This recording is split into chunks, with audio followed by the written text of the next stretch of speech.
Après avoir terminé tout ce qui concerne la vie de notre Seigneur Jésus-Christ, nous passons désormais à l'article suivant de notre credo.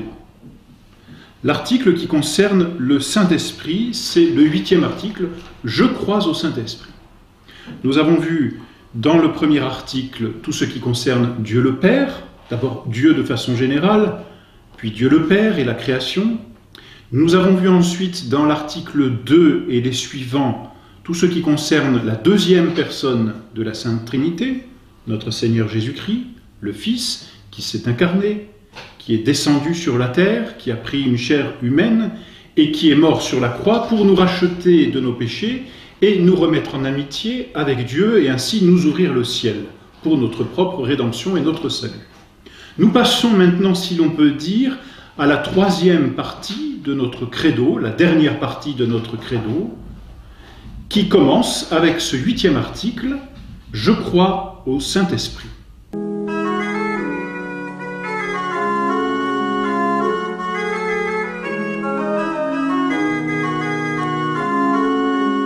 Nous l'avons déjà vu, le Saint-Esprit, nous en avons parlé lorsque nous avons évoqué le mystère de la Sainte Trinité. Un seul Dieu en 3 personnes. C'est l'occasion pour nous d'y revenir brièvement et de rappeler que le Saint-Esprit est la 3e personne de la Sainte Trinité. Il n'y a qu'un seul Dieu, c'est-à-dire qu'il n'y a qu'une seule nature divine, un seul Dieu. Mais dans cette seule nature divine, il y a 3 personnes. Le Père, le Fils et le Saint-Esprit. Le Saint-Esprit est cette 3e personne, en rien inférieure au Père et au Fils, mais au contraire, en tout égal au Père et au Fils, parce que le Saint-Esprit est Dieu à part entière, si l'on peut dire, c'est-à-dire qu'il est totalement Dieu. Le Saint-Esprit a donc toutes les qualités, tous les attributs divins, de la même façon que le Père et le Fils. Le Saint-Esprit est éternel, tout comme le Père et tout comme le Fils. Le Saint-Esprit est tout-puissant, tout comme le Père, tout comme le Fils. Le Saint-Esprit est infiniment grand, tout comme le Père, et ainsi de tous les attributs divins. Le Saint-Esprit est infiniment bon, tout comme le Père, tout comme le Fils. Et l'on peut reprendre tout ce que l'on disait du Père, tout ce que l'on disait du Fils, en Dieu, on l'applique aussi au Saint-Esprit, parce que le Saint-Esprit est l'égal du Père et du Fils. Il est la 3e personne, mais il est en tout égal à Dieu le Père et à Dieu le Fils. Finalement, ce qui le distingue du Père et du Fils, c'est qu'il procède du Père et du Fils. Et nous l'avons vu dans le mystère de la Sainte Trinité. Le Père se connaît, et la connaissance qu'il a de lui engendre une 2e personne, le Verbe, la 2e personne de la Sainte Trinité, le Fils, dit tout du Père. Et il dit tellement parfaitement le Père qu'il est en tout semblable au Père, hormis qu'il est engendré du Père. Et ainsi, dans le Fils, le Père se connaît totalement et se reconnaît parfaitement, puisque le Fils est en tout l'égal du Père. Ainsi, le Père aime le Fils d'un amour infini, et le Fils aime le Père d'un même amour infini. Et de cet amour jaillit, si l'on peut dire, une 3e personne, le Saint-Esprit. Amour du Père et du Fils. Le Saint-Esprit procède donc conjointement, si l'on peut dire, du Père et du Fils. C'est pourquoi le Saint-Esprit est dit en Dieu, l'amour, parce qu'il procède de l'amour mutuel du Père et du Fils. Il est appelé Saint parce qu'il est Dieu, et parce qu'il est en tout l'égal de Dieu. Le Saint-Esprit est aussi saint que le Père, aussi saint que le Fils. Il est appelé Esprit parce que le mot Esprit signifie spiritus en latin, souffle, et exprime de la meilleure façon que l'on puisse l'amour. On l'appelle aussi l'amour dans la Sainte Trinité. C'est aussi un de ses noms. Le Saint-Esprit donc procède du Père et du Fils. Il y a eu d'ailleurs à ce sujet quelques erreurs qui ont été malheureusement prononcées. D'abord, Macédonius, au IVe siècle, a nié la divinité du Saint-Esprit. C'est-à-dire que pour lui, le Saint-Esprit n'était pas Dieu. Il était autre chose, une émanation de Dieu, si l'on veut, mais il n'était pas Dieu. Et cette erreur a été condamnée par le concile de Constantinople en 381. Concile donc qui a réaffirmé la divinité du Saint-Esprit. Une autre erreur a vu le jour un peu plus tard, c'est celle des Grecs schismatiques, que l'on appelle aussi les orthodoxes, et qui prétendent que le Saint-Esprit procède du Père seulement, et n'admettent pas que le Saint-Esprit procède et du Père et du Fils. Pour les Grecs schismatiques, donc, le Saint-Esprit ne procède que du Père, et il raye du credo de Nicée, du symbole de Nicée, le filioque que nous prononçons dans le credo de la messe, qui signifie « et du Fils », filioque, qui procède du Père et du Fils. Les Grecs schismatiques nient donc cette procession.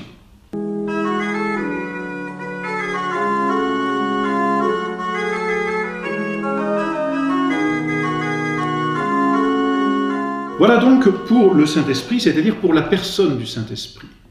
La mission propre au Saint-Esprit, c'est-à-dire que l'on attribue principalement au Saint-Esprit, mais qui en réalité est aussi l'œuvre du Père et l'œuvre du Fils. Car nous l'avions vu aussi dans le mystère de la Sainte Trinité, tout ce qu'une personne fait ad extra, c'est-à-dire à l'extérieur, si l'on peut dire, de la Sainte Trinité, les trois personnes le font. On attribue par exemple la création du monde entier à Dieu le Père, à cause de la toute-puissance et de la génération, si l'on peut dire, qu'il y a, du fait que tout dépend de Dieu le Père. On l'attribue donc à Dieu le Père, mais Dieu le Père, tout comme Dieu le Fils, tout comme Dieu le Saint-Esprit, ont créé. Ce sont les trois personnes qui ont créé tout ce qui existe, bien qu'on l'attribue au Père. Et ainsi, au Saint-Esprit, on attribue l'œuvre de sanctification. Parce que l'œuvre de sanctification dans les âmes des fidèles est une œuvre d'amour, une œuvre de charité. Un homme se sanctifie par son degré de charité. Et la sainteté dans nos âmes, c'est la charité diffusée dans nos cœurs. Or, comme le Saint-Esprit est l'amour dans la Sainte Trinité, comme il est la charité, eh bien on attribue au Saint-Esprit l'œuvre de sanctification dans nos âmes. On parle aussi des missions du Saint-Esprit. Le Saint-Esprit, si l'on peut dire, a été envoyé, c'est ce que signifie le mot mission. En tout cas, il a été manifesté, c'est comme ça qu'il faut le dire, 2 fois principalement sur cette terre. La première fois au baptême de notre Seigneur Jésus-Christ, où il est apparu sous la forme d'une colombe. Et la deuxième fois, au jour de la Pentecôte, où il est apparu sur les apôtres sous la forme de langue de feu. Les apôtres étaient enfermés dans le cénacle après l'ascension de notre Seigneur Jésus-Christ. Ils sont retournés dans le cénacle et puis ils sont restés pendant 10 jours avec la Très Sainte Vierge.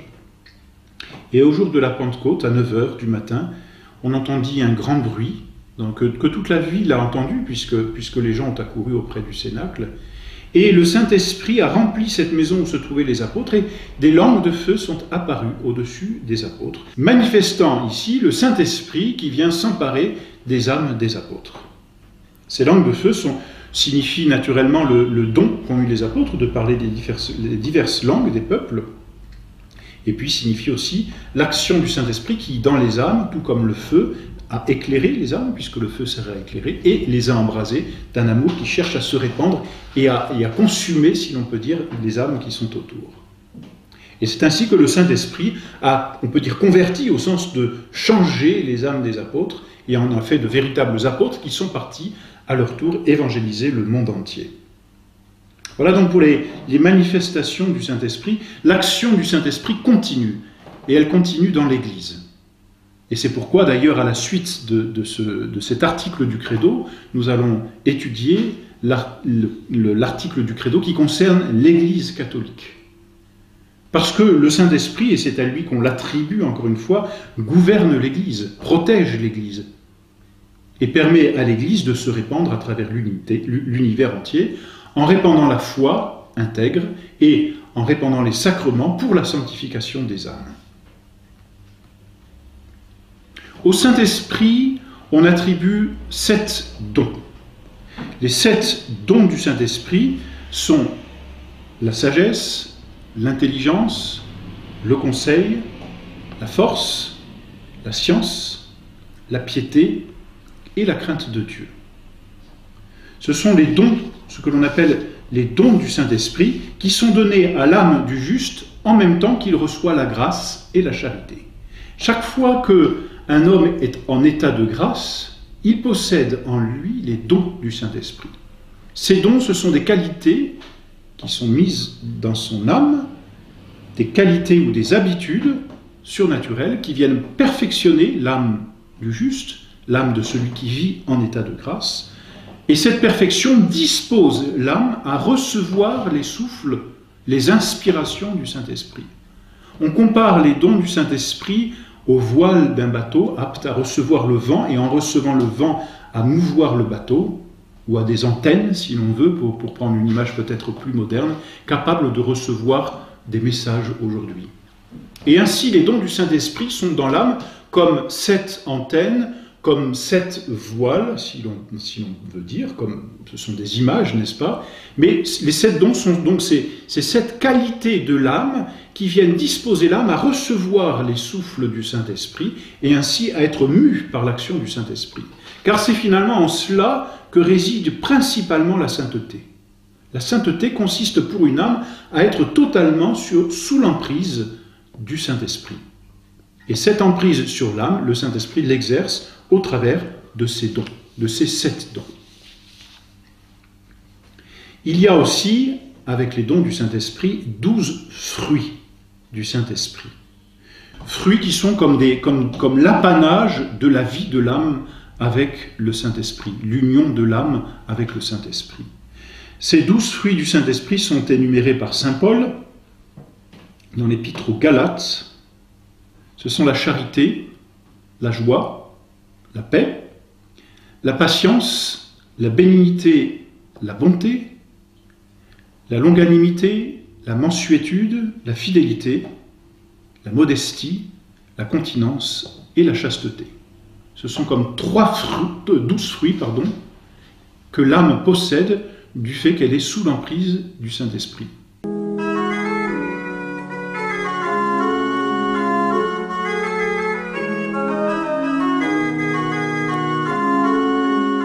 En plus de ces fruits, en plus de ces dons, le Saint-Esprit donne, mais cette fois de façon purement gratuite et en fonction des besoins de l'Église, d'autres dons qu'on appelle des dons gratuits. Tout don est gratuit, vous me direz, mais cela on les appelle les grâces gratis datées, qui sont données gratuitement et pour l'utilité du prochain.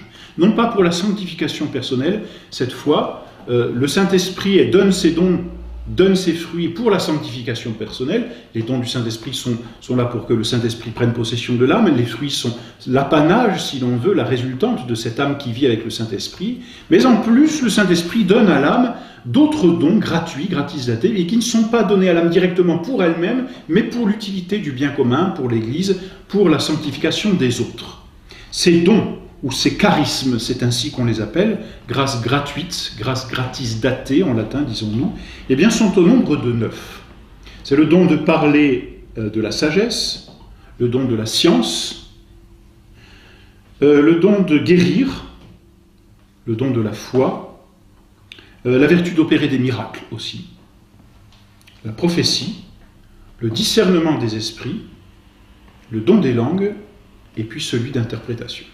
Et tout au cours de l'histoire de l'Église, on aperçoit justement dans certains saints ces dons qui sont donnés gratuitement à l'un ou l'autre saint pour l'utilité des autres, pour la conversion d'autres âmes, et pas pour le saint lui-même.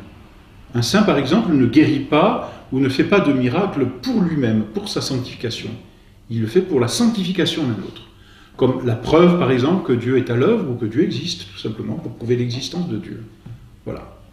Voilà donc les autres dons du Saint-Esprit. Donc nous devons, tout particulièrement, c'est évident, honorer le Saint-Esprit, d'abord parce qu'il est Dieu, c'est certain, et donc nous devons rendre au Saint-Esprit le même culte que nous rendons à Dieu le Père et que nous rendons à Dieu le Fils. C'est-à-dire tout culte que nous rendons à Dieu, finalement, nous le rendons toujours aussi au Saint-Esprit. Mais nous pouvons dans notre vie l'invoquer plus particulièrement pour obtenir de lui la lumière.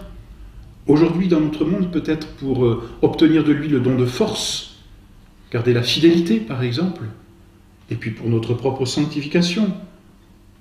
Voilà pourquoi nous devons invoquer tout particulièrement le Saint-Esprit. Je ne sais plus quel saint disait, si l'on invoquait ne serait-ce qu'un quart d'heure chaque jour le Saint-Esprit, on serait assuré de notre béatitude, c'est-à-dire de notre persévérance finale et de notre éternité. Alors voilà, peut-être une bonne résolution justement, invoquer chaque jour celui finalement que l'on oublie peut-être ou que l'on connaît le moins, le Saint-Esprit qui est à l'œuvre dans nos âmes.